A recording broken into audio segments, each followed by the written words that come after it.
Bonjour ou bonsoir, frères et sœurs à travers le monde. Je vous salue dans le nom puissant et merveilleux de notre Seigneur et Sauveur Jésus-Christ, qui est mort sur la croix pour nous et qui est ressuscité pour notre justification, afin que nous ayons part justement à cette alliance de la grâce. Frères et sœurs, soyez encore les bienvenus à ce banquet du partage de la parole de Dieu. Et aujourd'hui, nous allons aborder un thème sur notre thématique aujourd'hui portera sur le repos que Dieu a réservé à son peuple. Donc, frères et sœurs, c'est quelque chose de très important à savoir. Et aussi, le but de cet enseignement, c'est que nous soyons encouragés dans les bonnes œuvres. C'est que nous soyons encouragés à persévérer dans la grâce pour pouvoir mériter le repos.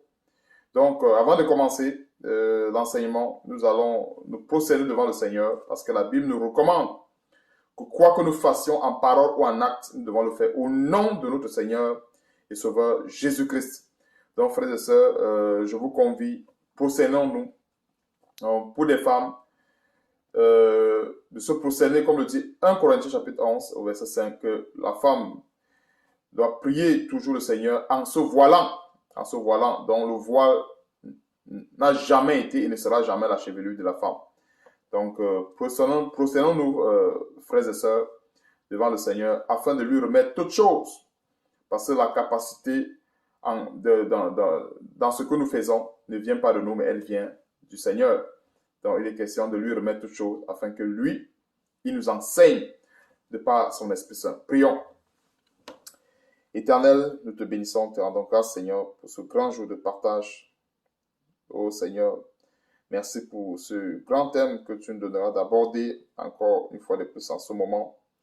Oh Seigneur, nous te bénissons déjà d'avance pour les grandes révélations qui sont cachées, des grandes leçons que tu nous donneras à tirer de ce repos et surtout pour les forces que tu donneras, aussi à quelqu'un quelque part, à un frère ou une soeur quelque part qui était dans le découragement. Merci Seigneur Dieu de nous encourager, de nous donner la force de persévérer jusqu'à la fin, quand nous vivons les temps où le mal s'est tellement accru. Mais Seigneur, nous avons besoin de persévérer, nous avons besoin de persévérance jusqu'à la fin. Seigneur, merci de nous tenir la main, de nous tenir, Seigneur Dieu, en alerte, de nous tenir debout, oh Seigneur Dieu, avec ces enseignements. Merci encore Seigneur Dieu pour le bien que cela fera à notre âme. Oh Père éternel, que cet enseignement contribue à fortifier quelqu'un quelque part, que cet enseignement contribue, oh Seigneur Dieu, à réveiller ceux qui dorment, afin que, Seigneur Dieu, nous puissions nous mettre en route, nous puissions nous mettre au travail, dans l'optique, nous puissions nous mettre au travail afin de pouvoir mériter de ce repos que tu nous as réservé. Ô éternel Dieu, sois béni, sois glorifié pour toutes choses, et surtout c'est dans le nom puissant et merveilleux de notre Seigneur Sauveur Jésus-Christ que je t'ai prié. Amen. Donc, frères et sœurs, soyez encore bénis. Donc, nous allons aborder notre thématique avec Hébreux chapitre 4 à partir du verset 1. Hébreux chapitre 4, verset 1. On va lire tout le chapitre quand l'apôtre Paul exhorte les Hébreux là-dessus. Aujourd'hui, c'est nous qui sommes exhortés là-dessus en ce qui concerne le repos. Hébreux chapitre 4, verset 1, il est écrit « Craignons donc », voyez un peu, ce n'est pas la crainte de Dieu, c'est l'affaire de tous les croyants. Okay? La crainte de Dieu n'a pas de limite. C'est l'affaire de tous les croyants. Donc, craignons donc, tandis que la promesse d'entrer dans son repos subsiste encore. Donc, cette promesse a un timing. Et nous sommes dans ce timing. Parce que si le Seigneur Jésus-Christ revient entre-temps, le timing, le chronomètre sera off, sera à zéro. Tous les pendus, il n'y aura plus, comme je dis, il n'y aura plus d'efforts, il n'y aura plus quoi que ce soit à faire pour entrer dans le repos de Dieu. Parce que justement, le Seigneur sera là pour donner ce repos-là à ceux qui auront mérité. Donc, craignons donc, tandis que la promesse d'entrer dans son repos subsiste encore, qu'aucun de vous ne paraisse être venu trop tard. Verset 2. Car cette bonne nouvelle nous a été annoncée aussi bien qu'à eux, mais la parole qui leur fut annoncée ne leur servit de rien, parce qu'elle ne trouva pas de la foi chez ceux qui l'entendirent. Ici, l'apôtre Paul est en train de parler des enfants d'Israël. Le Seigneur, dans l'ancienne alliance, avait promis le repos aux enfants d'Israël, raison pour laquelle Dieu les avait fait sortir de la maison de la servitude, sortir de la servitude de chez Pharaon, en utilisant Moïse, afin de leur donner du repos.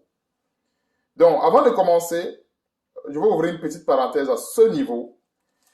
Nous voyons que quand Dieu parle de son repos, nous pouvons voir ce repos également dans Genèse chapitre 2, du verset 1 à 3, où Dieu s'est reposé. Donc, ceux qui vont lire plus tard, on va pas, pour que l'enseignement ne soit pas trop long, je vais donner le verset rapidement. C'est Genèse chapitre 2, verset 1 à 3.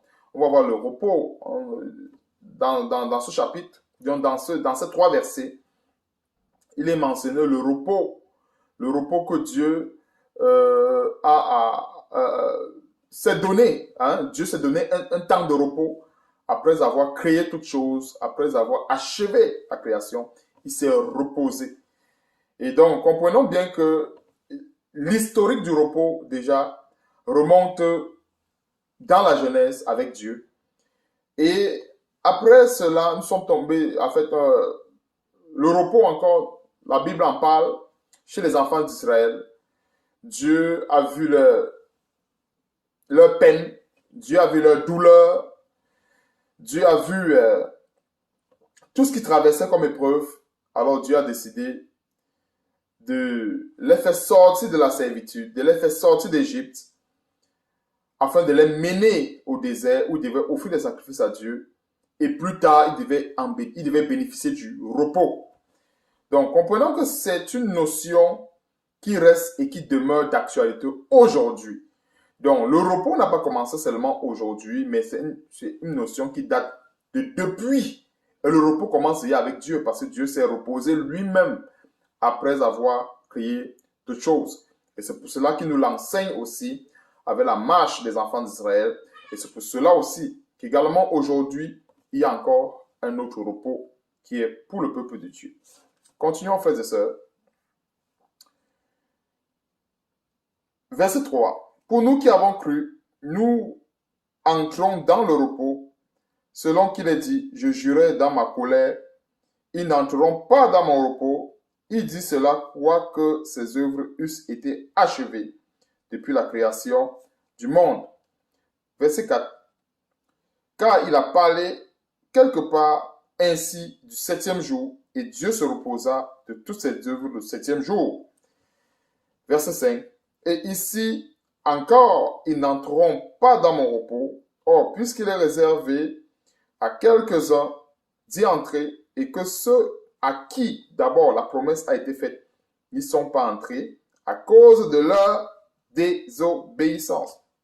Donc, on va souligner un grand élément aussi, qui est la désobéissance. Maintenant, on va continuer. Verset 7. Dieu fixe de nouveau un jour aujourd'hui en disant dans David, si longtemps après, comme il est dit plus haut, aujourd'hui, si vous entendez sa voix, n'endurcissez pas vos cœurs.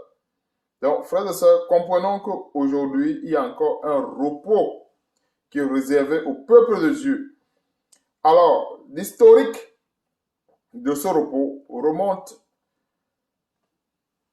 outre le repos de Dieu, remonte avec les enfants d'Israël. On a vu que Dieu a bien voulu leur donner du repos. Dieu a bien voulu soulager leur peine, mais ils ont refusé d'entrer catégoriquement. Ils ont refusé, je vous l'ai dit, catégoriquement d'entrer dans ce repos. Comment est-ce qu'ils ont refusé d'entrer dans le repos? Et comprenons ceci, frères et sœurs, il n'y a pas, nous avons l'image de ces choses dans cette vie. On n'obtient pas de trophée sans avoir combattu. On n'obtient pas de prix sans avoir combattu selon les règles, sans avoir mérité. Donc, comprenons que le repos que Dieu nous réserve, ou le repos que Dieu réserve à son peuple, en fait, c'est au prix de la persévérance, c'est au prix de l'obéissance à sa parole. Voilà le prix pour mériter ce repos. Le prix pour entrer dans ce repos, c'est qu'il faut obéir à la parole de Dieu. Donc, nous comprenons qu'à partir du verset 3 jusqu'au verset 5, le Seigneur avait juré que les enfants d'Israël, parce qu'ils avaient désobéi, parce qu'ils avaient été rebelles, il avait juré qu'ils n'entreront pas dans le repos de Dieu. Il avait juré qu'ils ne devaient pas entrer dans le repos de Dieu.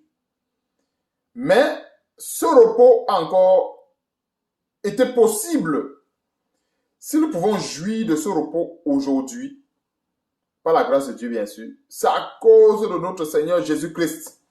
C'est lui qui vient nous ouvrir encore cette porte qui est le repos de Dieu. Sans lui, on ne mériterait pas ça. Donc comprenons ceci, nous qui avons cru, nous entrons dans ce repos. Alors, nous entrons dans ce repos. On peut scinder ce repos en deux grandes phases. La première phase de repos de Dieu, c'est quoi? Quand nous sommes dans le monde, nous souffrons de la séduction du monde, nous souffrons de l'oppression de Satan, nous souffrons de tout genre de péché dans le monde qui accable notre âme, qui accable notre vie. Nous souffrons de cela. Alors, quand nous croyons en Jésus-Christ, quand nous le recevons dans notre cœur, qu'est-ce qui se passe? Dieu nous donne un repos. Alors, ce repos est donné cette fois-ci. J'ai scindé le repos en deux grandes parties ici.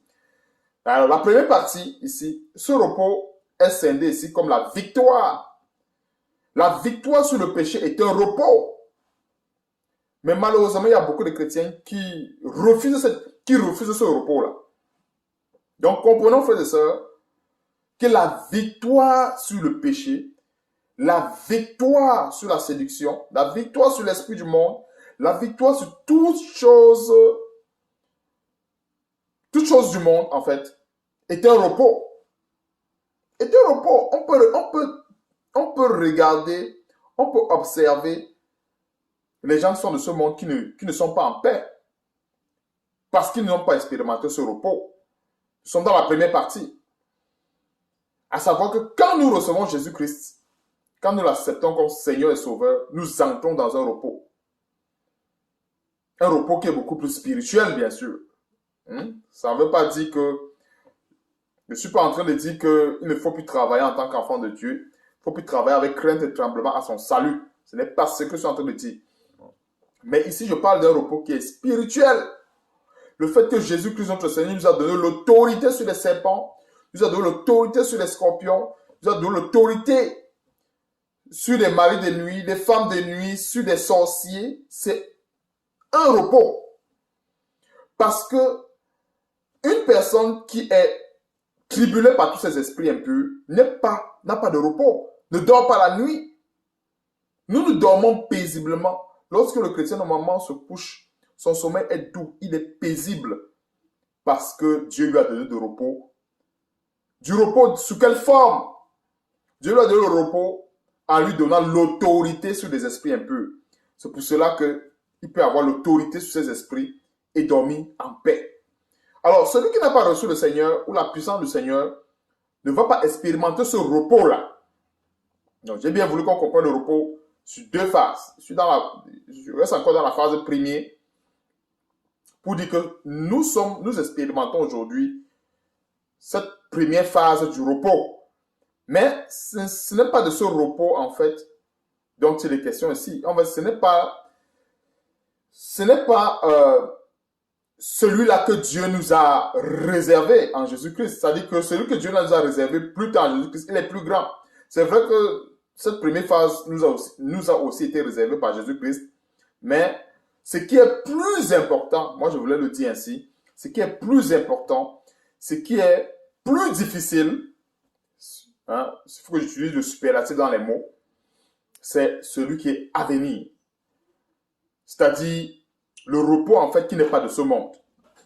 Donc comme je disais, nous méritons déjà ce repos, nous méritons le repos aujourd'hui, à savoir la victoire sur le péché, la victoire sur les esprits impurs. Alors la deuxième phase du repos, alors c'est le repos qui est à venir. C'est la porte du ciel.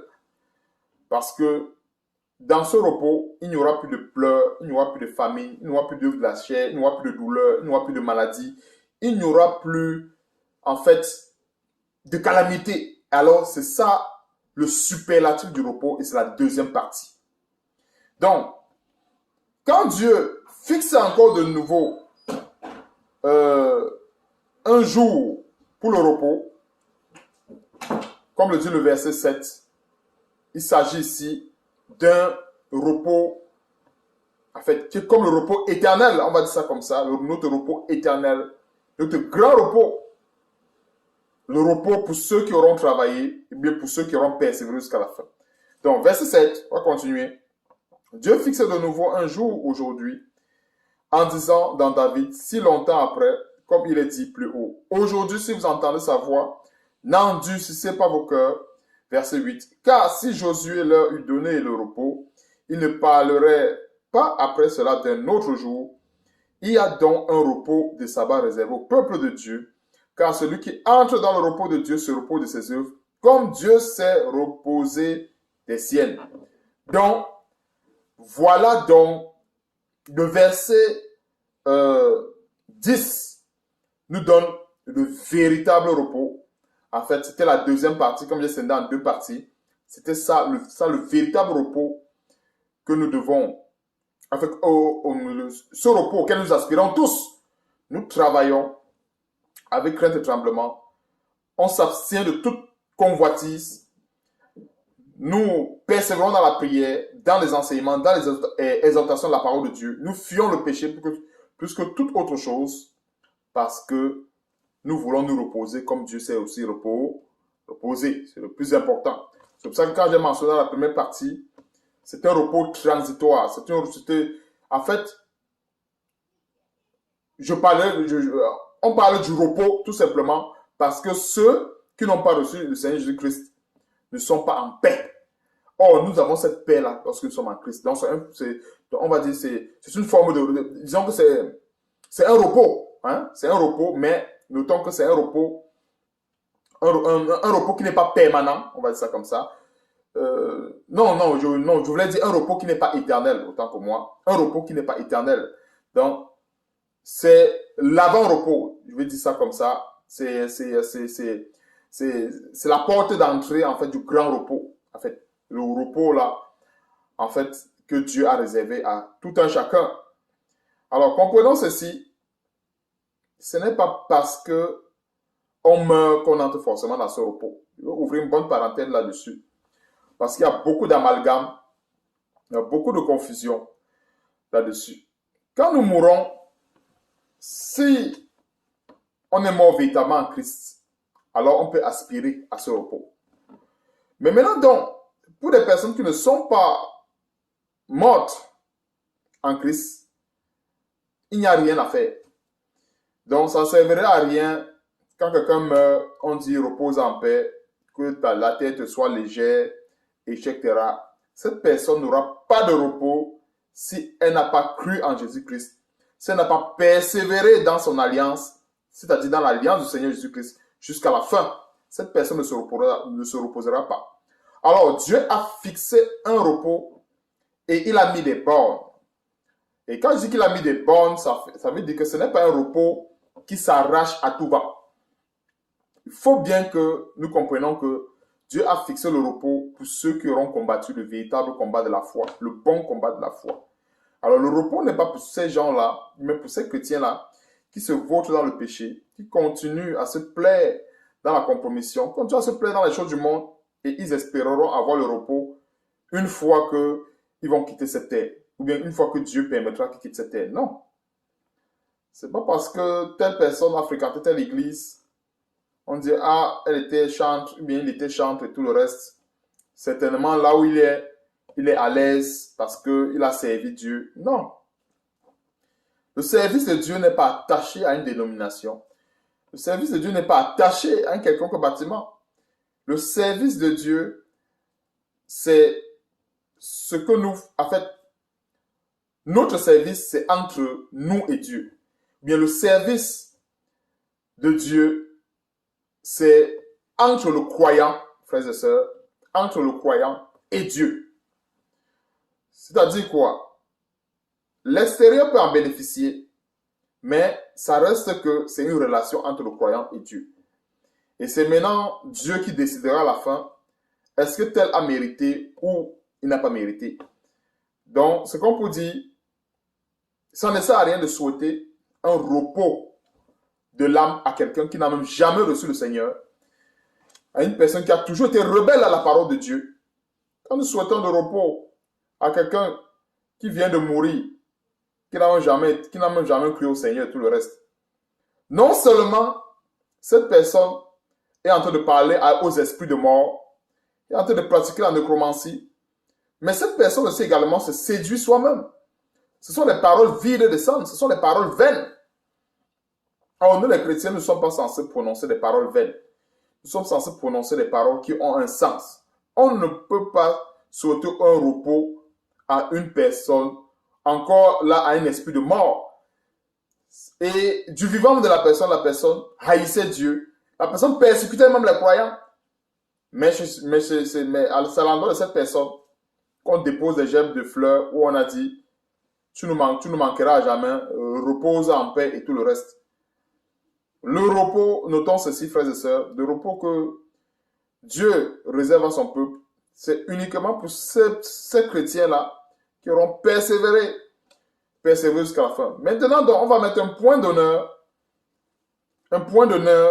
sur la désobéissance. Pourquoi les enfants d'Israël n'avaient pas bénéficié de ce repos? C'est à cause de la désobéissance. Et on va entrer dans certains détails un peu plus loin de la désobéissance pour qu'on comprenne. Parce que quand on parle de désobéissance, bien de fois, il faut bien qu'on rentre dans des détails pour qu'on comprenne ce que c'est que la désobéissance. Parce que plusieurs chrétiens aujourd'hui vivent dans la désobéissance et ils ne savent même pas qu'ils le vivent. Et c'est pour ça que ce genre d'enseignement, c'est pour que chacun se remette en question. Est-ce que je ne suis pas en train de me comporter comme les enfants d'Israël? Parce que bien des fois, quand nous lisons l'histoire des enfants d'Israël, nous lisons la traversée, nous lisons, je disais, quand je parlais de la traversée, c'est vers la terre promise, quand nous lisons le parcours et tout le reste, ce que Dieu a fait, comment Dieu les a engloutis par la désobéissance, nous pensons que souvent nous sommes meilleurs. Et pourtant, si on médite point par point dans notre vie, on peut trouver que sur certains domaines, nous sommes même peut-être pires qu'eux, qu'on n'est même pas meilleurs. Et c'est pour cela que l'objectif d'enseignement, c'est pour qu'on puisse éprouver et qu'on puisse également continuer la marche chrétienne, continuer le bon combat de la foi jusqu'à la fin, afin de mériter le repos de Dieu. Donc, verset 10, car celui qui entre dans le repos de Dieu, se repose de ses œuvres, comme Dieu s'est reposé des siennes. Verset 11, efforçons-nous donc d'entrer dans ce repos, afin que personne ne tombe en donnant le même exemple de désobéissance. Donc, comme je disais, on va mettre un point d'honneur sur la désobéissance. Et pour ce faire, nous allons rentrer dans l'historique de la désobéissance. Parce que, quand on parle de désobéissance comme ça, en l'air, ça n'a pas de sens. Il faut qu'on comprenne point par point cette désobéissance-là. Et c'est là où chacun pourra s'examiner, à savoir, peut-être dans tel domaine, je suis en accord avec Dieu, mais dans l'autre domaine, par exemple, je suis encore dans la désobéissance. Parce que quand Dieu dit débarrasse-toi de telles choses, le chrétien commence à dire, non, est-ce que ça peut m'empêcher d'avoir mon salut? Est-ce que ça peut m'empêcher? Mais on va voir les mêmes conséquences, les enfants d'Israël. Que tout le temps, ils voulaient retourner en Égypte, tout le temps, ils fuyaient les ennemis. C'est la même chose. Aujourd'hui, les chrétiens font pareil. Ils font pareil, mais avec une subtilité terrible. Tu vas dire à un chrétien que vraiment, fêter Noël, par exemple, c'est se livrer aux esprits impurs, se livrer aux démons. L'autre chrétien va te dire que Noël a quoi y voir. Est-ce que Noël peut m'empêcher d'entrer au ciel? Regardons la subtilité. Regardons la subtilité. C'est-à-dire que aller voir un culte à un autre Dieu, le chrétien trouve que c'est normal. Arrivons à un niveau, frères et sœurs, où tout acte que nous posons-nous la question à savoir, l'acte que je pose, ça glorifie qui? Alors, si ça ne glorifie pas Dieu, j'arrête. Un point, un trait. Arrivons à ce niveau où lorsque nous posons un acte, nous recherchons la gloire de Dieu dans cet acte-là. Parce que plusieurs chrétiens travaillent avec le domaine des sentiments.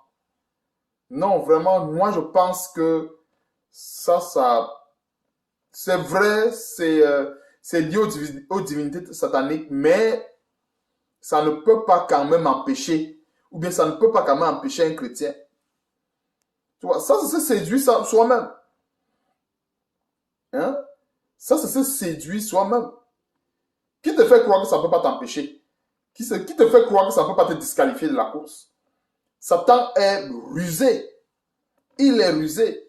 Il sait que les chrétiens, encore beaucoup de chrétiens de nos jours, ont tellement ce que j'appelle l'apparence de la spiritualité. Ils aiment trop le spirituel. Ils aiment trop cette apparence-là. Trop cette apparence-là. Si on dit à un chrétien, si on dit aujourd'hui que bon, une personne peut rater le ciel si elle ne prie pas. Tu vas voir, tout le monde va se mettre à prier. Tout le monde se mettra à prier, n'importe comment. Ce n'est pas prier qui est un problème. Ce n'est pas prier qui est un problème. Mais c'est l'état de l'âme de celui qui prie qui est un problème. C'est son état. La Bible nous demande de prier sans cesse. Mais en même temps, la Bible nous demande de purifier nos mains. La Bible nous demande de purifier nos cœurs. Ce sont les choses que nous devons respecter afin que les prières ne soient pas bafouées. Afin que ce domaine ne soit pas toujours bafoué. Donc, on va rentrer un peu dans l'historique. À savoir la marche des enfants d'Israël. Donc, rentrons un peu dans cette historique. On va tourner nos Bibles dans Nombre, chapitre 13. On ne va pas lire tout Nombre, mais pour ceux qui suivront l'enseignement, je conseillerais Nombre, chapitre 13 et Nombre, chapitre 14. Ça donne beaucoup de détails, mais moi, je vais aller au résumé rapidement, parce qu'on a un souci de temps et cet enseignement a pour but de nous montrer les points qu'il faut travailler, les points qui pourraient être une occasion de chute les uns pour les autres, afin que nous puissions nous perfectionner pour le salut. Donc, Nombre, chapitre 13, versets 27 à 33. Je lis au nom de notre Seigneur Jésus-Christ. Voici, en fait, avant de commencer, du verset 1 jusqu'au verset 26, c'est ici l'Éternel qui parle à Moïse et il demande d'envoyer des hommes qui vont aller explorer le pays. Le pays ici, là, c'était la terre promise, qui était physique, Canaan. Alors, ces hommes sont allés explorer le pays. Ils ont trouvé que le pays était bon. Il y avait le lait qui coulait, il y avait le miel. Mais les habitants de ce pays étaient féroces. Comme je disais au début de l'enseignement, toute récompense a un prix. Toute récompense a un prix. Est-ce que nous avons déjà vu, soi-disant pour les chrétiens qui sont tellement idolâtres du football, tellement idolâtres des sports et tout le reste, est-ce qu'on a déjà vu un sportif de ce monde avoir un trophée sans avoir combattu, je précise bien, selon les règles? Ça n'existe pas. Nous avons bien ces principes de sanctions dans le monde, tels que carton rouge, carton jaune, ainsi de suite. Je ne connais plus quel genre de carton, je ne suis pas trop football, bien basket, tout le reste. Mais nous avons des principes de sanctions qui existent dans ce monde. Alors, comprenons que nous avons aussi les mêmes principes qui existent aussi pour le ciel. Ce sont les mêmes principes. Alors, si on a suspendu un joueur parce qu'il a mal combattu, ou bien parce qu'à la fin, il a posé un acte qui enfreint aux règles du sport, on l'a suspendu en lui disant, par exemple, tu ne vas plus participer à telle compétition parce que vraiment, tu as posé un acte vraiment qu'on n'a jamais trouvé dans le sport, on t'a suspendu. Pourquoi pensons-nous qu'un chrétien ne peut pas être suspendu de la course s'il n'a pas combattu selon les règles? Pourquoi pensons-nous que ça va être étrange? Frères et sœurs, nous ne devons pas lier Hein? Nous ne devons pas lier, je voulais dire, formellement, le fait que nous avons accepté le Seigneur avec le fait que nous avons déjà remporté le prix. Non. On a accepté le Seigneur, on a cru au Seigneur, alors c'est une étape. Maintenant, pour remporter le prix, ou bien pour mériter le repos, alors c'est un processus. Ce n'est plus une étape, mais c'est un processus. Donc, comme je disais tantôt, du verset 1 à 26, alors les enfants les hommes ont été envoyés, ils sont allés explorer le pays, ils ont trouvé qu'il y avait des géants. Comme je disais tantôt, toute chose s'acquiert au prix d'un sacrifice. Voilà. Au prix d'un sacrifice. Donc, comprenons aussi également que nous avons des sacrifices à faire. Encore une fois de plus. Donc, c'est pour ça qu'on arrive au verset 27. Voici ce qu'il racontait à Moïse. Nous sommes allés dans le pays où tu nous as envoyés. À la vérité, c'est un pays puissant. Les villes sont fortifiées, très grandes. Nous y avons vu des enfants d'Anak. Et les Amalécites habitent la contrée du Midi. Les Essiens, les Jébusiens et les Amoréens habitent la montagne. Et les Cananéens habitent près de la mer et le long du Jourdain. Caleb fit taire le peuple qui murmurait contre Moïse. Il dit, montons, emparons-nous du pays, nous y serons vainqueurs.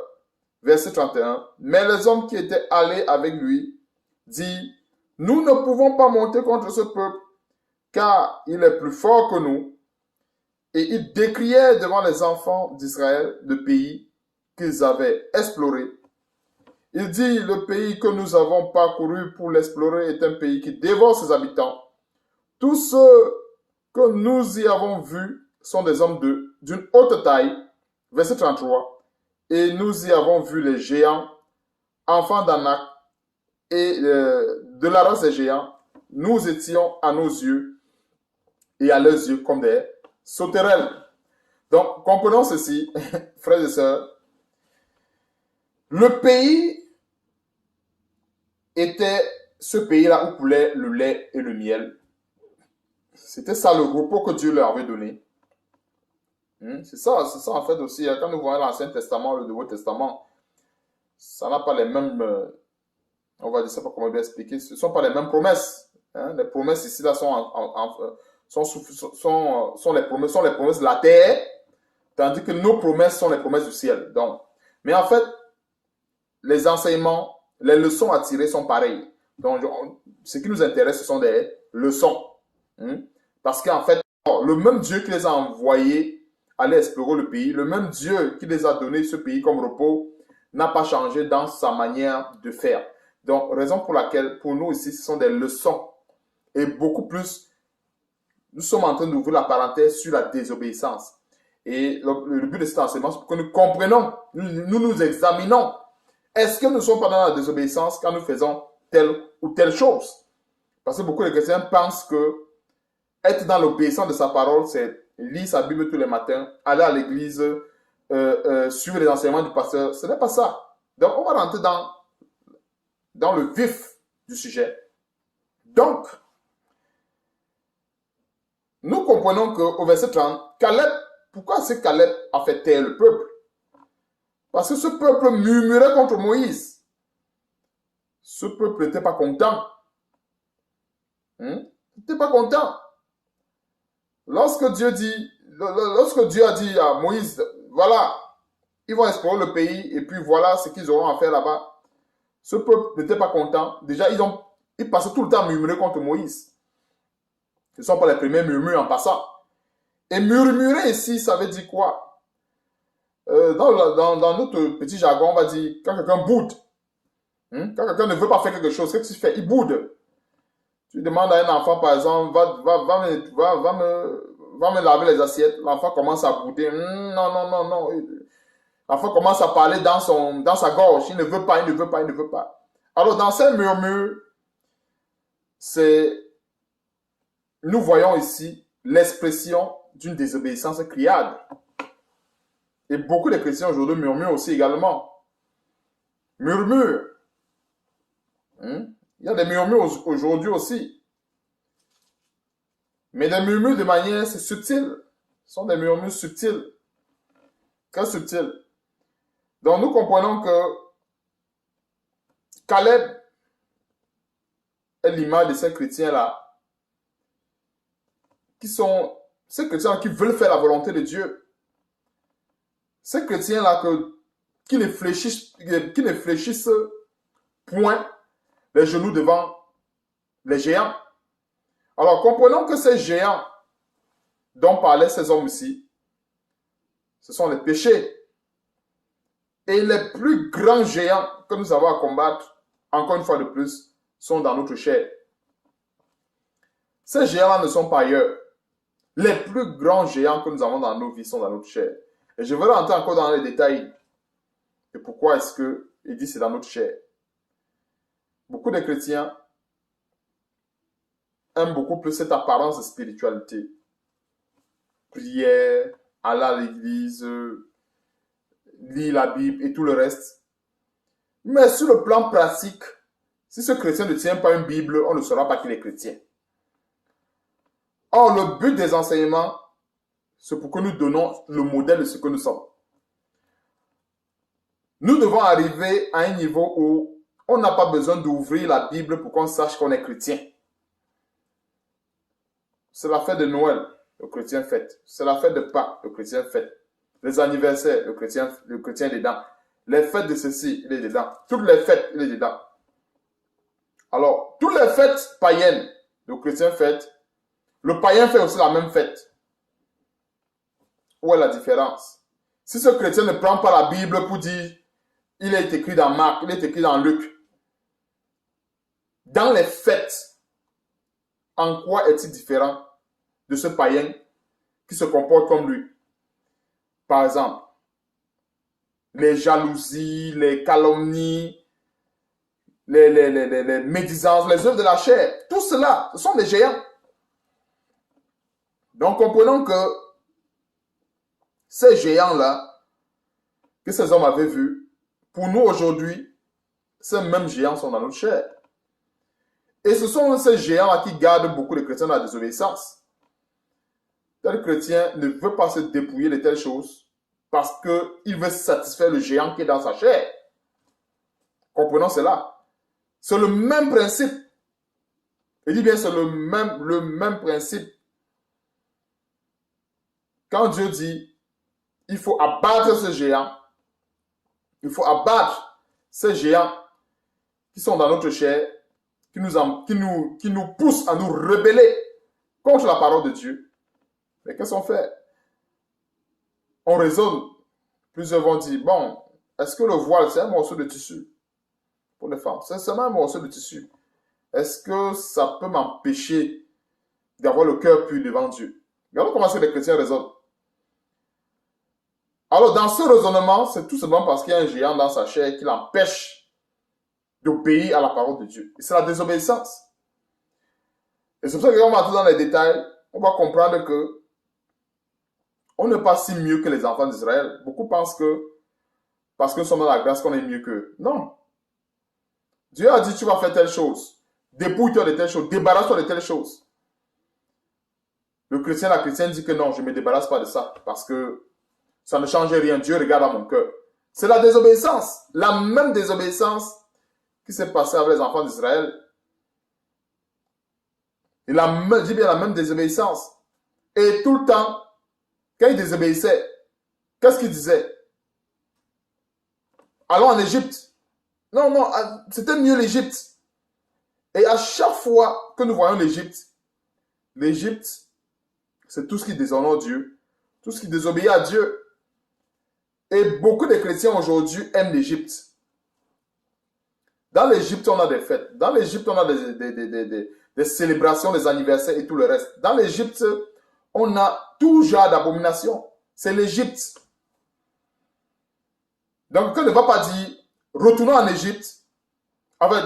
Quand nous voyons ici comment le peuple d'Israël, à chaque fois qu'il murmurait contre Moïse, il disait toujours à Moïse que bon, c'était mieux l'Égypte.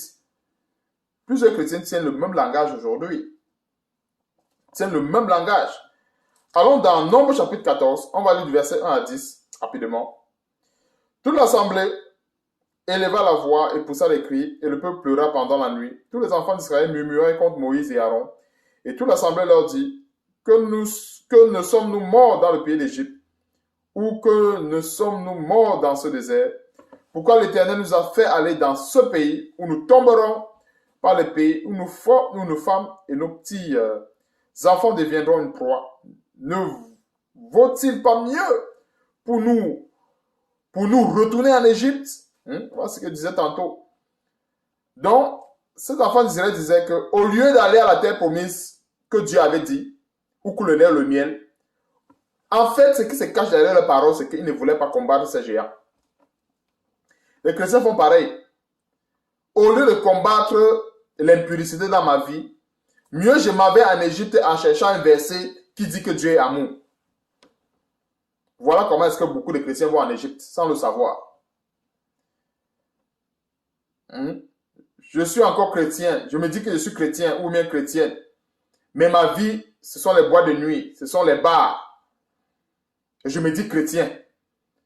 Dès qu'un frère me reproche ma conduite envers la parole de Dieu, moi je lui réponds, Dieu est amour. Je suis en train de donner le même exemple de désobéissance que les enfants d'Israël lorsqu'on leur disait d'aller combattre les géants afin de prendre possession du pays que Dieu leur avait donné. Ils disaient la même chose à Moïse, que pourquoi tu nous as envoyés mourir avec nos enfants et tout le reste. C'était pas mieux de retourner en Égypte. C'est le même langage. C'est pour ça que j'ai voulu qu'on entre vraiment dans ces détails pour comprendre que désobéir à Dieu, aller en Égypte, ce ne sont pas des choses qui sont difficiles, qui sont compliquées. On va comprendre que c'est bien facile d'y aller. C'est très facile d'aller en Égypte. C'est pour cela que nous devons implorer le Seigneur de nous délivrer de toute forme de séduction. De ne pas permettre que la tentation toque à notre porte. Parce que c'est facile d'aller en Égypte. C'est facile. C'est facile d'aller en Égypte. Ne pensons pas que c'est parce que nous sommes croyants. Ne pensons pas que c'est parce que nous avons reçu le Seigneur que l'Égypte est loin de nous. Non. Nous vivons avec l'Égypte. Nous côtoyons l'Égypte chaque jour. Donc l'Égypte est tellement proche de nous. Et c'est pour cela que nous avons besoin d'être vigilants et d'être fermes pour ne pas accepter que l'Égypte entre dans nos maisons ou dans notre cœur. Dans un croyant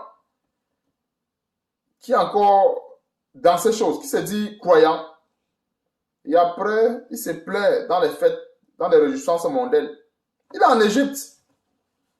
Même s'il rentre à la maison, même s'il prie, même s'il jeûne, même s'il va à l'église, même s'il fait n'importe quoi, il est en Égypte.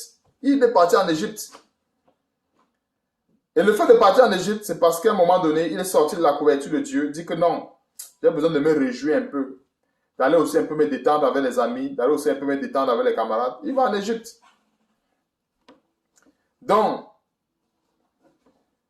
verset 4, et il se dit l'un à l'autre, nommons un chef et retournons en Égypte. Ce verset me rappelle plusieurs chrétiens qui pour eux, ils choisissent leur pasteur. Ou bien ils choisissent celui où, je ne sais pas, celui qui doit prêcher l'évangile qu'ils aiment. Non, moi j'aime plutôt tel pasteur, il prêche bien. L'autre non, je ne l'aime pas. Il juge trop, tout le temps il juge. C'est le même contexte ici. Il se dit l'un à l'autre, nommons un chef, c'est-à-dire un chef de la rébellion contre Dieu. Il y a des pasteurs qui sont des chefs de la rébellion. Chefs de la rébellion, pourquoi? Parce qu'ils amènent le peuple de Dieu à se rébeller à la parole de Dieu et eux-mêmes étant des chefs rebelles. Donc il y a plusieurs de ces faux pasteurs qui sont des chefs rebelles. Quelqu'un va me dire chef rebelle comment? Chef rebelle, on voit ça dans le jargon militaire et tout le reste. Alors, toute personne qui ne veut pas mettre en pratique la parole de Dieu, qui se rebelle contre la parole de Dieu est un rebelle. Aussi simple que ça. Alors, le chef rebelle est celui-là qui pousse le peuple de Dieu à se rebeller. C'est pour ça qu'il est chef rebelle. Donc, le principe de chef, aujourd'hui, est encore mieux détaillé dans l'Église. Tu vois, il y a plusieurs qui disent, non, lui, c'est mon pasteur. Vraiment, j'aime ses enseignements parce que ça me bénit. Les enseignements de l'autre, ça n'édifie pas. Tout le temps, il parle de péché, de ceci. Ça n'édifie pas. Tu vois? Plusieurs chrétiens, c'est ça l'apparence de la spiritualité. Ce chrétien ou cette chrétienne qui cherchait l'édification-là, depuis qu'elle cherche cette édification-là, ça l'a servi à quoi? Elle est toujours dans les mêmes mini-jupes, les mêmes fonds de teint, les mêmes rouges à lèvres. Hein? Ce chrétien-là qui cherche l'édification, les mêmes bois de nuit, les mêmes réjouissances, sa vie spirituelle n'a même pas bougé d'un seul pouce. Mais c'est lui qui cherche l'édification. Quelle édification parle? Il veut s'édifier pour aller où? Pensons-nous que la parole de Dieu, c'est pour décorer l'intelligence? Quand la Bible dit dans Romains chapitre 12, verset 2, ne vous conformez pas au siècle présent, mais soyez transformés par le renouvellement de l'intelligence. Est-ce que la parole de Dieu, c'est pour décorer nos intelligences? C'est pour nous amener à nous perfectionner. Ce n'est pas pour nous décorer l'intelligence. Alors, si tout le temps je reçois la parole, je reçois, je m'édifie, comme beaucoup de chrétiens me disent, je m'édifie, et dans mon quotidien, c'est l'alcool, les bois de nuit, la fornication, l'impudicité. Alors, quelle édification je suis en train de faire? Je suis plutôt en train de me séduire. Et c'est pour ça qu'il y a des pasteurs, comme le verset 4 le dit, les enfants d'Israël ont dit ceci. Ils se disent l'un à l'autre, nommons un chef et retournons en Égypte. Il y a beaucoup de pasteurs qui sont comme cela. Quand les enfants, soi-disant rebelles, disent non, vraiment, on aime tel pasteur, il nous encourage à rester dans le péché. C'est lui qui va nous enseigner ou bien c'est lui qui va nous conduire. Non, c'est lui. Donc, nommons un chef, retournons en Égypte. Verset 5. Moïse et Aaron tombaient sur leur visage en présence de toute l'assemblée réunie des enfants d'Israël. Et parmi ceux qui avaient exploré le pays, Josué, fils de Nun, et Caleb, fils de Jephthé, déchiraient leurs vêtements et parlaient à l'assemblée et toute l'assemblée des enfants d'Israël. Le pays que nous avons parcouru pour l'explorer est un pays très bon, excellent. À partir d'aujourd'hui, chrétiens, frères et sœurs, nous allons apprendre aussi à apprécier la bénédiction de Dieu. Parce que bien des fois, nous n'apprécions pas la bénédiction de Dieu. Dieu ne va pas nous bénir à la manière du monde que nous pensons. Dieu va nous donner une bénédiction, mais c'est au prix de la persévérance que nous allons obtenir cette bénédiction. Notons la remarque de Josué. Non, de Caleb, autant pour moi. Non, c'est Caleb et Josué. Donc, comment encore? C'est Caleb et Josué qui avaient fait ces remarques-là.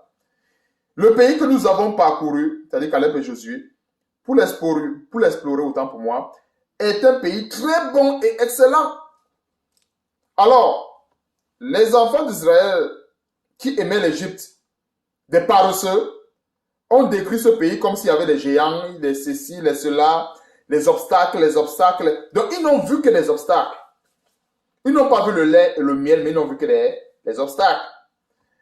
Maintenant donc, les vaillants soldats ne voient pas les obstacles. Est-ce que nous, les enfants de Dieu, nous sommes là pour voir les obstacles lorsqu'il faut obéir à la parole de Dieu? La Bible ne dit pas, l'apôtre Paul ne dit pas dans Philippiens chapitre 4. Ça, c'est un verset que beaucoup de chrétiens, soi-disant, aiment. Je puis tout par celui qui me fortifie. Alors, au lieu de demander à celui qui nous fortifie de nous donner la force de nous débarrasser de tel ou tel autre péché, arrêtons de dire que non, c'est trop dur.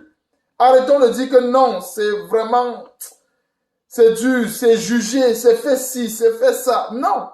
Ne pensons pas que la foi chrétienne est une foi, la foi que nous avons en Jésus-Christ est une foi d'œcuménisme.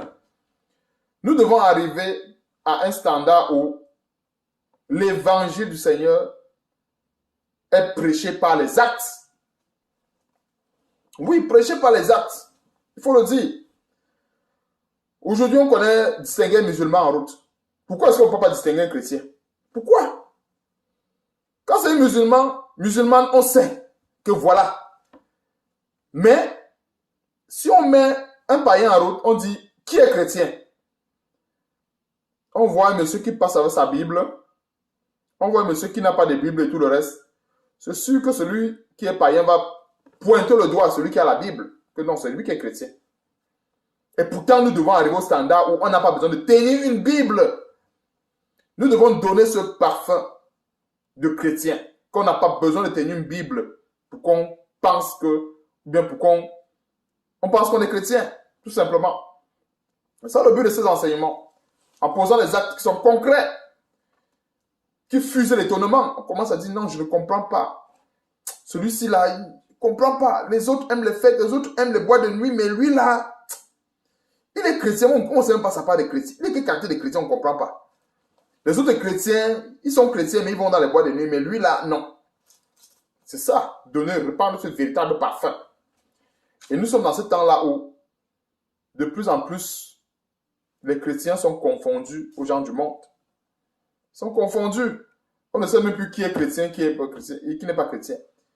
Mais nous ne devons pas nous décourager, nous devons nous battre pour donner cette image de Christ que le monde doit voir.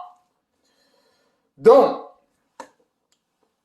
verset 8. Si l'Éternel nous est favorable, il nous mènera dans ce pays et nous le donnera. C'est un pays où coule le lait et le miel. Seulement, ne soyez point rebelles. Voilà, il n'y a pas de la rébellion au départ. Le peuple qui se rebelle non seulement contre la parole de Dieu, mais qui cherche un chef rebelle. Et plusieurs de ces faux pasteurs sont des chefs rebelles. Quand pasteur met un enseignement pour dire aux femmes que non, la chevelure est leur voile. Ce n'est pas ça de pousser à la rébellion, ce n'est pas ça d'être chef rebelle. Mais faire comprendre que non, vraiment célébrer Noël, célébrer ceci, ce n'est pas grave. Dieu regarde à ton cœur. Alors, il n'est pas chef rebelle que tu peux célébrer les fêtes, si tu pries, ça va. Ce n'est pas grave. C'est ça, chef rebelle. Aussi simple que ça. Donc, on va continuer. Si l'Éternel nous est favorable, il nous mènera dans ce pays et nous le donnera. C'est un pays où coule le lait et le miel. Verset 9. Seulement ne soyez point rebelles contre l'Éternel et ne craignez point les gens de ce pays, car ils nous serviront de pâture. Ils n'ont plus d'ombrage pour les couvrir. L'Éternel est avec nous. Ne les craignez point. Toute l'assemblée parlait de les lapider lorsque la gloire de l'Éternel apparut sur la tente d'assignation devant tous les enfants d'Israël. Donc, comme ils ont parlé notre langage, ils ont dit non, ces géants-là que vous avez peur là, nous devons les combattre. Nous devons les battre et prendre possession du pays. Donc, comprenons qu'il y a plusieurs chrétiens qui sont comme ça aujourd'hui, qui ne veulent pas abattre les géants de leur vie. Hein? Ils ont déjà créé une complicité avec ces géants. Hein? Tu vois quelqu'un qui a fait la paix avec le diable, fait la paix avec le péché. Il peut pécher, il peut se vauter dans la fornication, il peut se vauter dans l'impudicité, comme nous voyons dans plusieurs de ces églises. Ces pasteurs qui sont impudiques, fornicateurs, et ils s'empressent toujours pour prêcher, pour faire ceci. Tu vois, ils ont créé une certaine paix avec Satan de par les actes. Au même titre que les enfants d'Israël. Et ces pasteurs-là sont tout simplement des chefs rebelles. Au verset 4, on a vu ça. Quand les enfants d'Israël voulaient rentrer en Égypte, ils ont dit que non, nommons un chef. Il faut que nous ayons un pasteur qui va nous conduire dans notre rébellion. Alors nous avons plusieurs de ces pasteurs à ce moment-là qui conduisent le peuple de Dieu dans la rébellion. Ils ne veulent pas que le peuple de Dieu soit affranchi par la vérité. Commencer à dire non, vraiment, telle fête, tu peux. La Bible dit tout m'est permis, mais tout ne m'est pas utile. Bon, si tu vois que la boîte de nuit ne t'est pas utile, bon, toi tu sais si tu vas partir en boîte de nuit ou pas. Ainsi de suite. Hein? Des pasteurs, soi-disant, et personne ne peut prendre position pour la vérité. Hein? Quand on pose les questions sur des sujets poignants, des sujets où on a besoin d'un avis ferme là-dessus. Non, le pasteur te répond, non, est-ce que tu es contre l'homosexualité? Non, moi en fait, je suis pour un homme et une femme. Tu es pour un homme et une femme, est-ce que tu es pour ou tu es contre l'homosexualité? Alors, l'esprit qui est derrière là, c'est l'esprit des géants.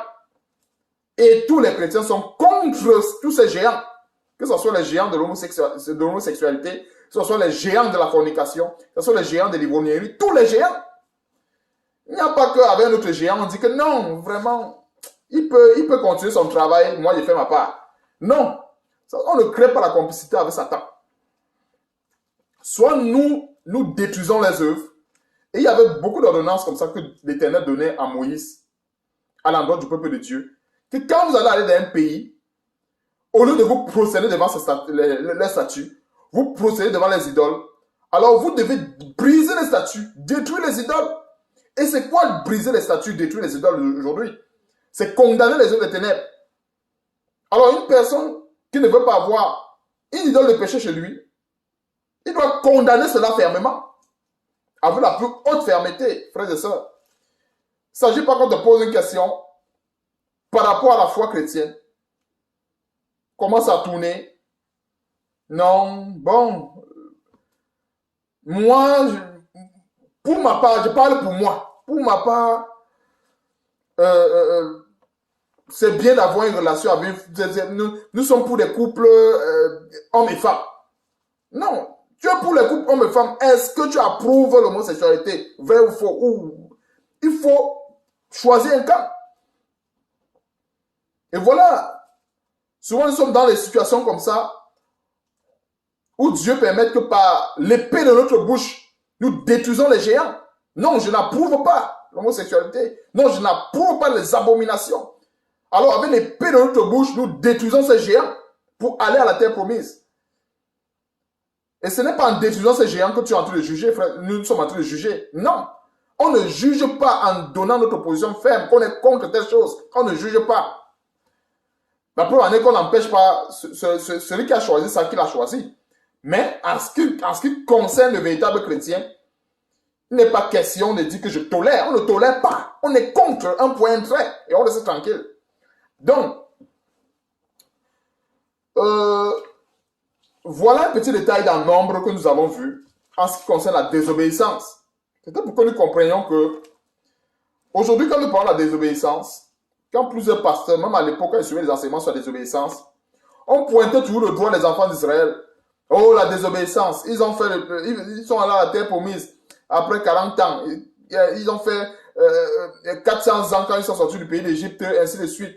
On les pointait toujours, la désobéissance, la désobéissance. Non. Il est question de comprendre ces mécanismes, le mécanisme de la désobéissance, afin de ne plus tomber dans ce piège. Alors, ils ont fait 40 ans comme punition, mais ils ne devraient pas normalement faire 40 ans pour la terre promise. Mais c'était tout simplement à cause de la désobéissance. Donc, comprenons ceci. Le fait d'éviter les géants ne nous aide pas. On a vu que les enfants d'Israël voulaient éviter les géants. Et ne pensons pas que nous, chrétiens, c'est en évitant les géants qu'on part à la terre promise.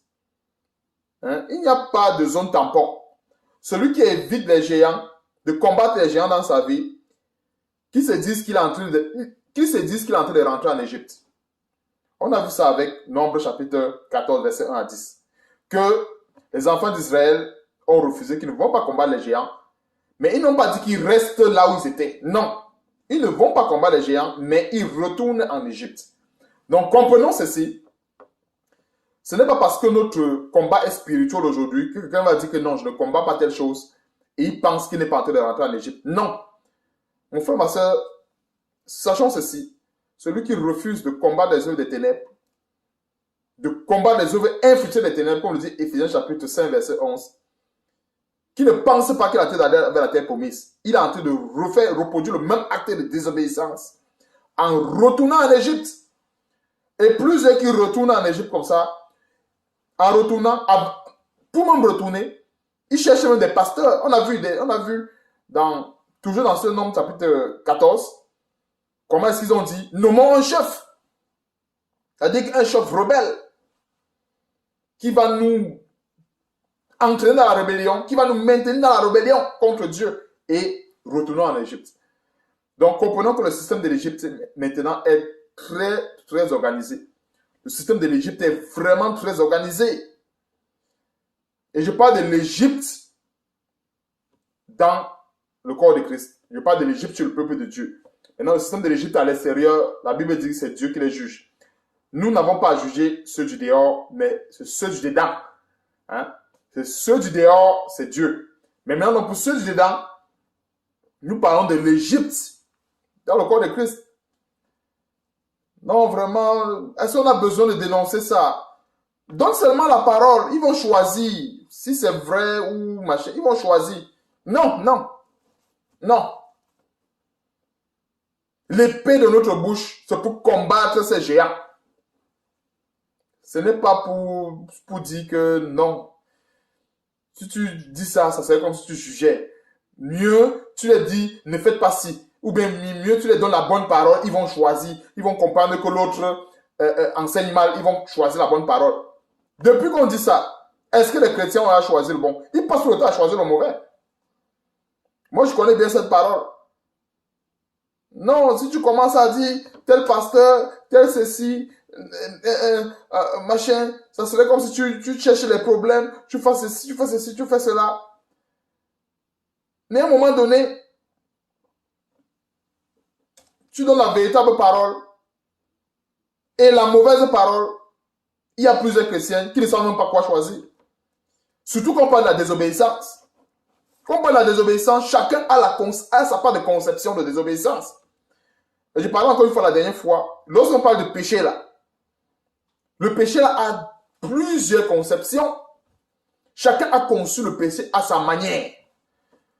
Donc, quand un prédicateur vient dire que il faut fuir le péché, il faut combattre le péché, sans toutefois le nommer, sans toutefois l'exposer, il y a des gens qui ne savent même pas que le fait même de convoiter, de s'irriter même dans le cœur est un péché. Il y a beaucoup de gens qui ne savent pas. Il y a des gens qui ont limité leur intelligence soit au péché sexuel, soit au meurtre, soit... qui ont tellement limité leur intelligence concernant le péché. Et pourtant, c'est vaste. Alors, c'est pas parce que quelqu'un a limité son intelligence au fait que, comme lui ne tue personne, lui ne cherche pas la femme d'autrui, lui ne pêche pas. Et pourtant, il a la rancune, la jalousie, il a plein d'autres péchés dans son cœur. Est-ce que ça veut dire qu'il ne pêche pas? Il pêche, mais il ne sait pas. Mais c'est un péché. Alors, et à chaque fois que nous péchons, nous retournons en Égypte. À chaque fois que nous péchons, nous retournons en Égypte. Ne pensons pas que nous sommes en train d'aller vers la terre promise. Et c'est pour cela que cet enseignement, c'est pour nous aider à nous examiner. Afin que, s'il y a quoi que ce soit qui puisse nous empêcher de marcher correctement, qu'on abat cela, on avance. La Bible dit qu'on doit condamner les œuvres des ténèbres. On ne doit pas prendre part aux œuvres infructueuses des ténèbres, mais nous devons les condamner. Alors, c'était l'image de ces géants que les enfants d'Israël avaient à abattre. On a vu qu'il n'y avait que Caleb et Josué qui s'étaient levés pour combattre ces géants. Et c'est eux qui avaient finalement mérité. Regardons maintenant l'image de ce repos, où on a plusieurs dans la course.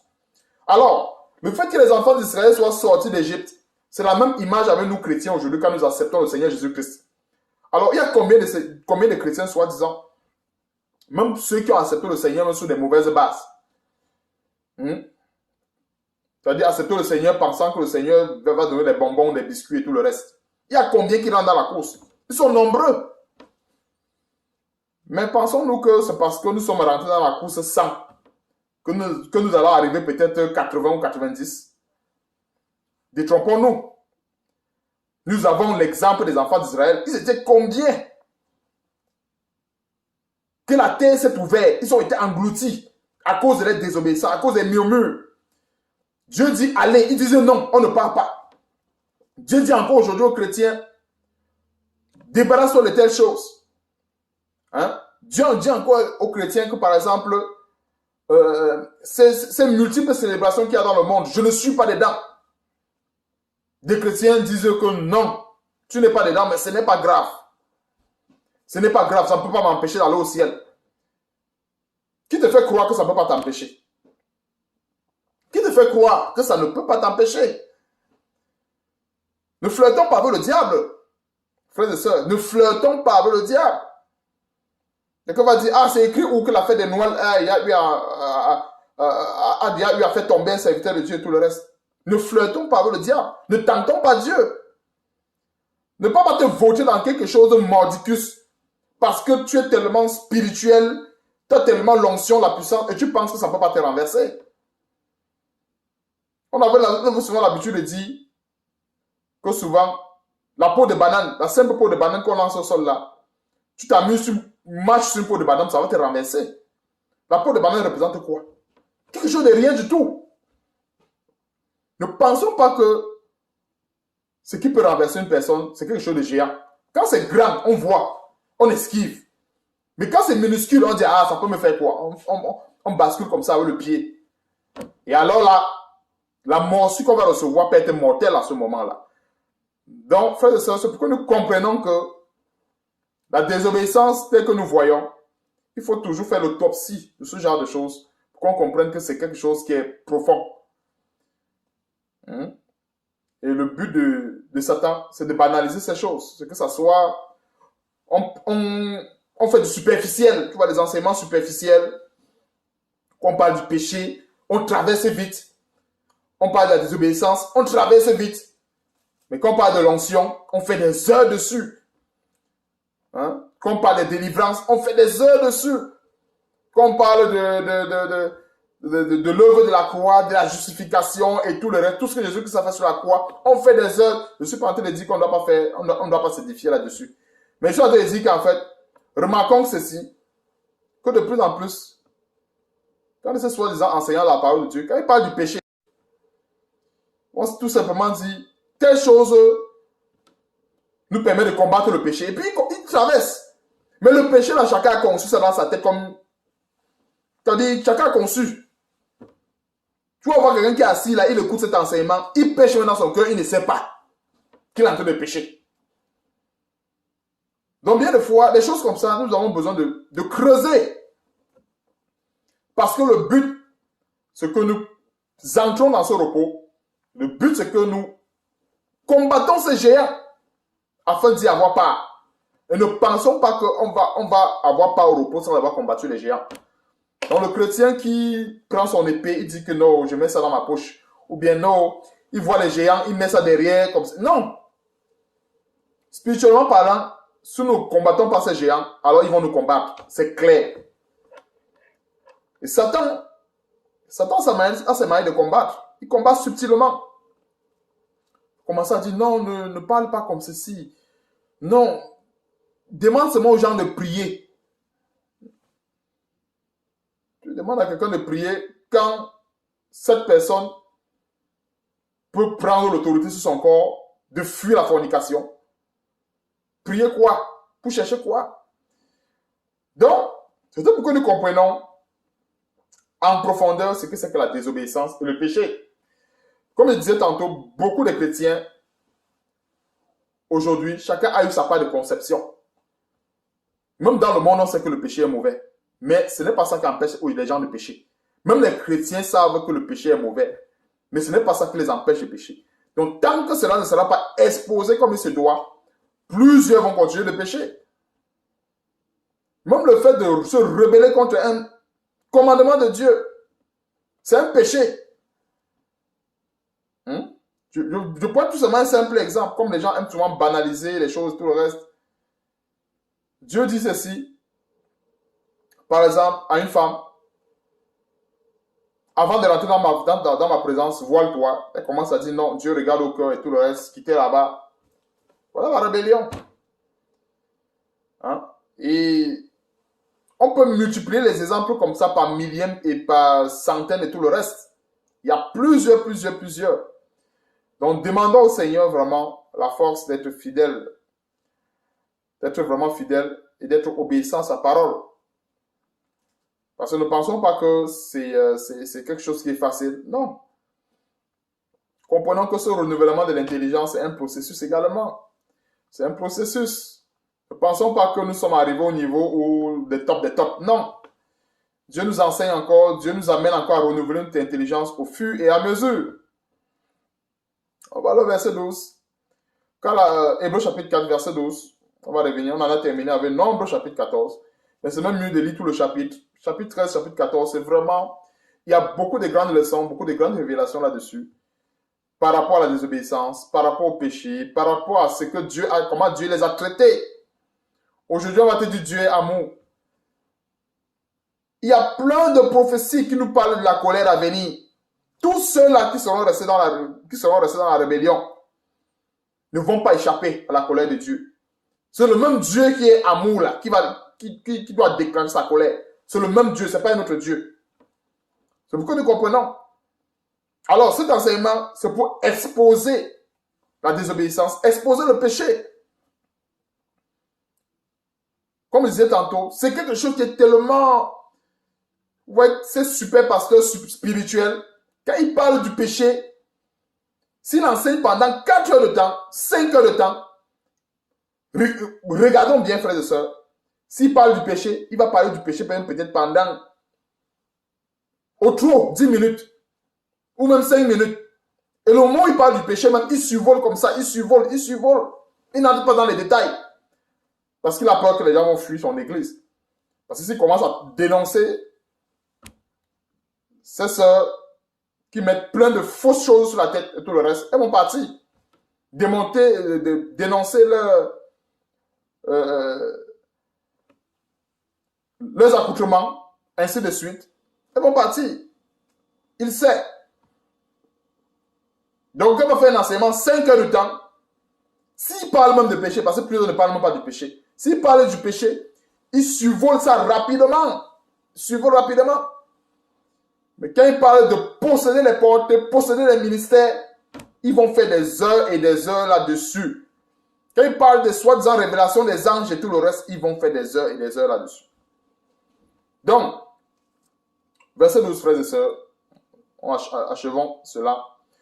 Car la parole de Dieu est vivante, voilà, vivante et efficace, plus tranchante qu'une épée quelconque à 2 tranchants, pénétrante jusqu'à partager âme et esprit, jointure et moelle, elle juge les sentiments et les pensées du cœur.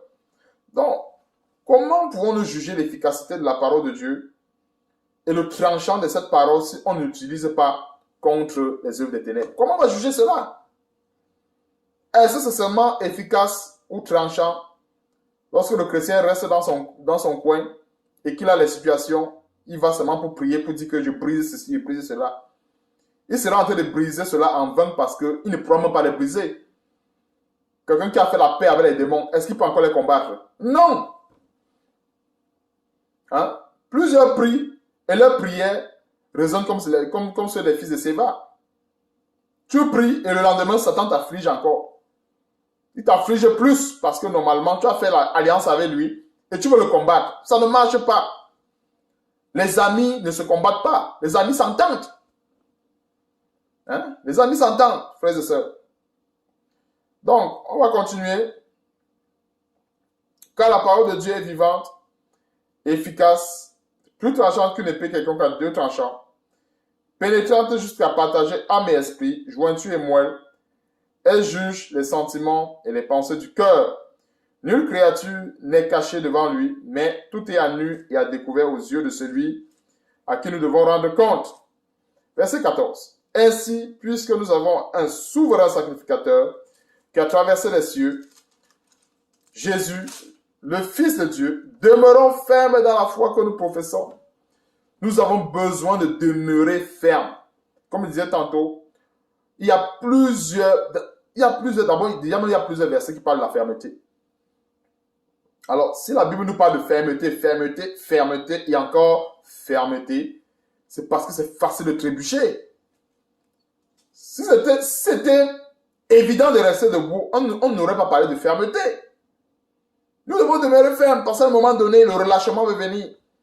À un moment donné, le chrétien peut commencer à dire, ah bon, il faut que je cherche un peu la paix avec les hommes. Je me suis trop éloigné d'eux, il faut que je cherche un peu de paix avec eux. Non. Verset 15.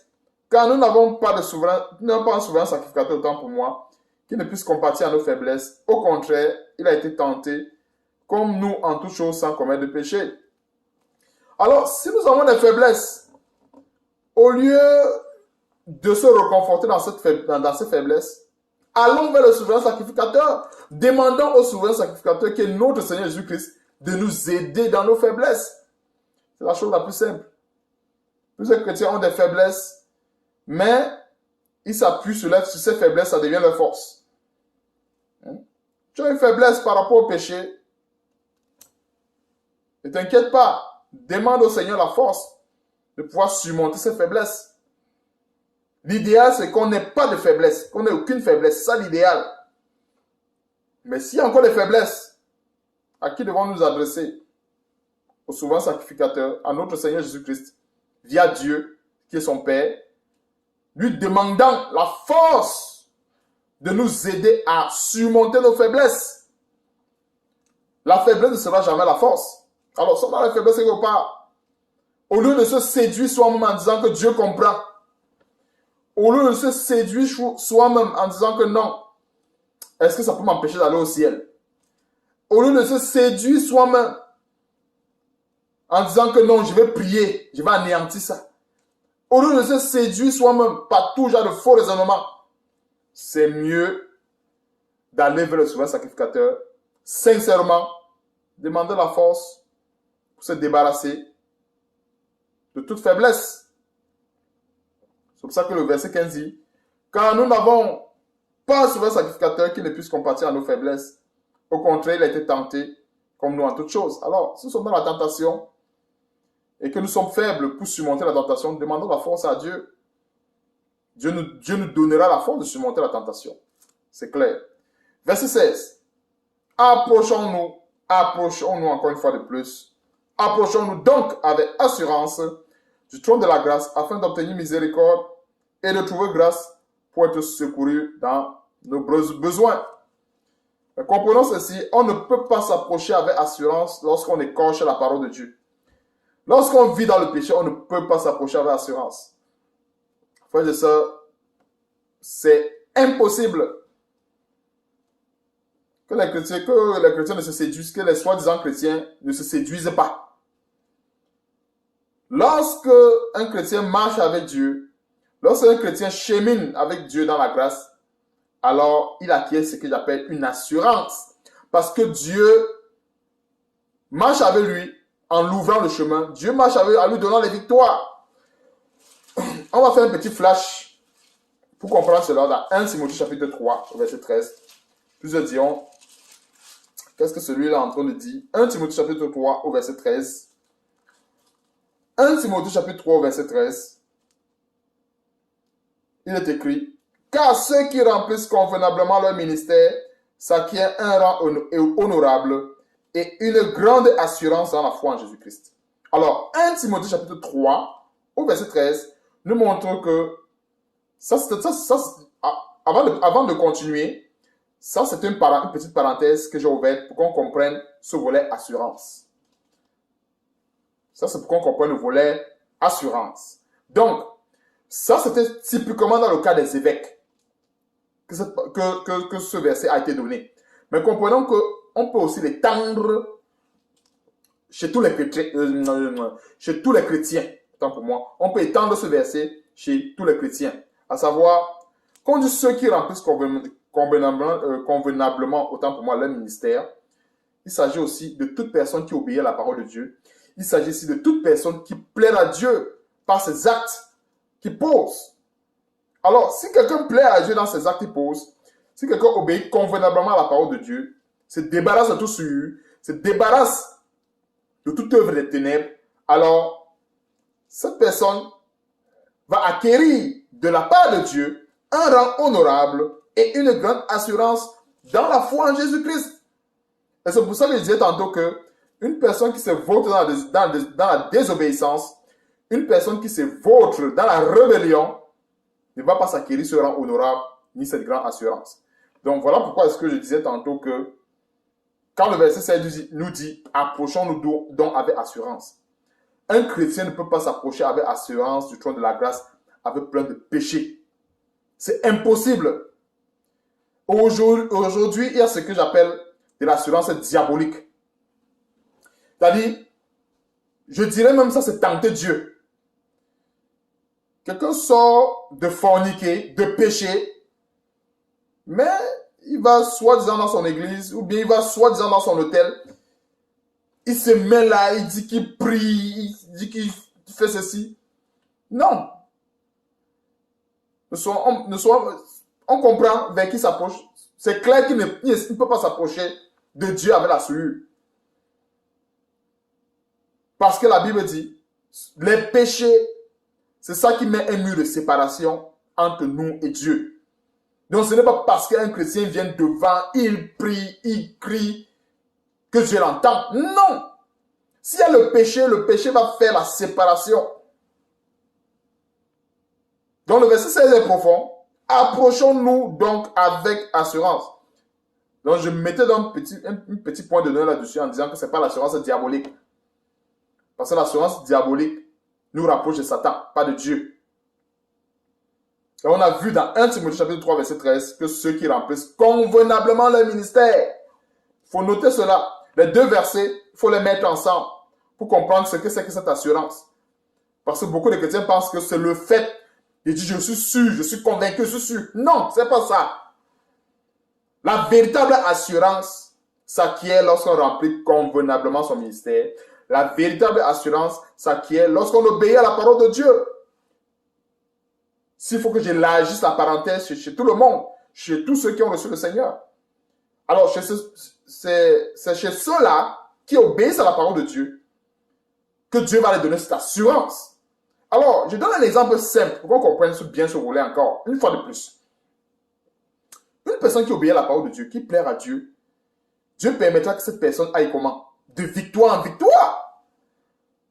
C'est pour ça que le Seigneur Jésus-Christ pouvait dire, Seigneur, je sais que tu m'exauces toujours. Lors de la résurrection de Lazare, est-ce que Jésus-Christ, lui ne priait pas pour... Il ne priait pas... En fait, il a témoigné devant tous que de lui à Dieu, il n'y a pas de mur de séparation. De lui à Dieu, il sait que son Père l'exauce toujours. Mais maintenant donc, ce qu'il a fait, c'était pour les autres, pour ceux qui étaient là. Et c'est ça cette assurance. Quand nous obéissons à la parole de Dieu, quand nous mettons en pratique cette parole, nous avons cette assurance que Dieu nous donne. Parce qu'il nous fait aller de victoire en victoire. Il témoigne les œuvres de nos mains, pas des puissances, comme chez les apôtres, pas des miracles qui accompagnent les œuvres, pas des faux miracles. Parce que si quelqu'un se vautre dans le péché, dans la fornication, dans l'impudicité, et qu'il se passe un miracle, c'est tout simplement un faux miracle. On n'a pas besoin de savoir est-ce que la personne a eu... Non, un faux miracle, un point trait. C'est vrai, ce n'est pas ça le but de cet enseignement. Mais j'ai ouvert la parenthèse pour qu'on comprenne le volet assurance. Donc, ça n'a rien à voir avec les assurances diaboliques. Donc, approchons-nous donc avec assurance du trône de la grâce afin d'obtenir miséricorde et de trouver grâce pour être secouru dans nos besoins. Donc, comprenons ceci. En résumé, la promesse qui nous a été faite, c'est-à-dire le ciel, la vie éternelle, ce que je pourrais généraliser, on peut généraliser selon cet enseignement comme repos. Pourquoi repos? Parce que il n'y aura plus de pleurs, il n'y aura plus de cris, il n'y aura plus de blessures. On ne va même plus travailler. Hein? Pour ceux d'entre nous, nous sommes fatigués, on va se reposer. Nous qui avons travaillé, hein, pour ceux d'entre nous qui avons un boulot, nous travaillons, le corps est fatigué, il faut se reposer. Alors, s'il faut se reposer, si le corps doit se reposer pour récupérer, de la même façon, spirituellement parlant, les véritables chrétiens, les véritables enfants de Dieu aussi doivent se reposer. En fait, Dieu les a réservé un repos après qu'ils aient combattu les géants. Dieu n'a pas réservé le repos à ceux qui auront dit « Non, ne jugez pas ». Dieu n'a pas réservé le repos à ceux qui vont se plaire dans leur péché, qui vont se plaire dans le monde. Ne nous trompons pas. Et Dieu n'a pas réservé le repos via les RIP, repose en paix. Le repos n'est pas signé sous cette forme-là. Le repos est signé selon la parole de Dieu. Et c'est cette parole que nous avons vue aujourd'hui. Et cet enseignement, encore une fois de plus, est tout ce que Dieu a permis que nous partageons aujourd'hui. Et il n'est pas exhaustif. Encore une fois de plus, ces enseignements sont tout simplement là pour nous réveiller, pour nous outiller, pour que nous menions une vie saine et agréable au Seigneur. En comprenant ceci, les grandes notions à retenir de ce repos: désobéissance, péché, obéissance aussi également. C'est 3 grandes notions, c'est-à-dire la désobéissance, le péché et l'obéissance. Et le sens interdit du chrétien, c'est la désobéissance et le péché. C'est sûr que l'un est la conséquence de l'autre, à savoir le péché. Quand nous désobéissons un commandement de Dieu, ne pensons pas que nous ne péchons pas. Nous péchons. Qu'on ne se séduise pas, nous péchons. Désobéir, c'est pécher aussi. Parce que les enfants d'Israël, ils avaient désobéi à Dieu, murmuré et ils péchaient. Donc, soyons bénis encore une fois de plus. Que le Seigneur nous fortifie. Que le Seigneur nous donne la force de proclamer ces choses. Que le Seigneur nous donne la force encore une fois de plus de lui être fidèle. Demandons, frères et sœurs, sans cesse, chaque jour, la force à Dieu. De pouvoir tenir, de pouvoir lui être agréable. Nous dépouiller de tout ce qui puisse mettre séparation entre lui et nous. Ça doit être un combat perpétuel. Ne pensons pas que le fait que nous avons accepté Jésus-Christ notre Seigneur, tout est fini. Ne pensons pas que c'est fini. Donc, il y a encore beaucoup à faire. Beaucoup à faire, pourquoi? Quand je dis beaucoup à faire, ce ne sont pas des fagots de bois à porter. Dans notre vie, nous avons sans cesse ces géants qu'il faut abattre afin d'arriver à la terre promise. Frères et sœurs, soyons bénis encore une fois de plus et surtout, remercions le Seigneur pour ces grandes révélations, ces grands enseignements que nous avons reçus. Éternel, nous te bénissons, te rendons grâce encore, Seigneur Dieu, pour ces grandes leçons que tu nous as données sur le repos. Oh Seigneur, nous te bénissons aussi également pour le fait que tu nous donnes de tenir jusqu'à la fin, que tu nous donnes, Seigneur Dieu, oh, de t'être agréable en toutes choses et en toutes situations. Seigneur, s'il y a quoi que ce soit qui met inimitié entre toi et nous, oh Seigneur, ouvre-nous les yeux. Seigneur, ne permets pas que nous puissions continuer dans la désobéissance. Mais Seigneur, révèle-nous les choses qui sont cachées, afin que, Seigneur, par l'épée que tu nous as donnée spirituellement parlant, de la parole, nous puissions anéantir ces géants, anéantir tous ces ennemis, ô Seigneur Dieu, qui pour la plupart sont dans notre chair. Ô Seigneur, merci encore une fois de plus pour la force que tu nous donnes, pour la persévérance que tu donnes à tes enfants jusqu'à la fin.